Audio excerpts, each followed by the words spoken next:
Hello friends, எங்களோட இலங்கை தேசத்தை பாருங்கள் எவ்வளோ அழகாக இருக்குன்னு சொல்லி. சூப்பராக இருக்குல்ல அந்த பில்டிங்கை பாருங்கள் எப்படி இருக்குது. இந்த ஐடிசி ரத்னதீப இது 25ஆம் தேதி ஓப்பன் பண்ணியாச்சு. இன்னும் நாங்கள் போக இல்லை.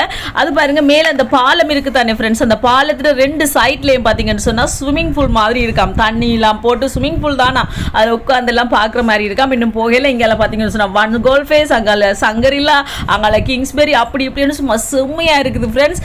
வந்தால் கண்டிப்பாக நீங்களும் போங்க சரியா. சுற்றுலா பயணிகளெல்லாம் வாங்க ஸ்ரீலங்கா. அதுக்கு பிறகு பார்த்தீங்கன்னு சொன்னால் நாங்கள் எங்கே வந்து அந்த பீச் சைட் கோல்ஃபேஸ் சைட் வந்தோம்னு சொன்னால் நல்லா சில்லுண்டு காற்று வெக்கையாக இருந்துச்சு ஃப்ரெண்ட்ஸ். வந்தோம் நல்லா இருந்துச்சு. நல்லா ரெஸ்ட் எடுத்துகிட்டு இருந்துட்டு போக மட்டும் நான் மகன் எல்லாம் பிளான் பண்ணினோம். ஆனால் பார்த்தீங்கன்னு சொன்னால் ஃப்ரெண்ட்ஸ் மழை வந்து குழப்பிட்டுது. நிற்கவே இல்லாத இன்னும் மழை வந்து அங்கே ஒதுங்குறதுக்கு கோல்ஃபேஸில் இடம் இல்லை. அதான் ரெண்டு பிரச்சனை. அரவாசி ஜனம் ஒன் கோல்ஃபேஸுக்கு ஓடும். ஆனாலும் அவங்க உடனே விட மாட்டாங்க. செக் பண்ணி தான் விடுவாங்க. இதெல்லாம் சரிப்பட்டு வராதுன்னு மகன் டக்கட்டு பிட்மி போட்டார். ஆட்டோ வந்துச்சு ஏறி நாங்கள் வீட்டை வந்துட்டோம். ஓகே ஃப்ரெண்ட்ஸ், இந்த வீடியோ பிடிச்சி தான் மறக்காம சேனலை சப்ஸ்கிரைப்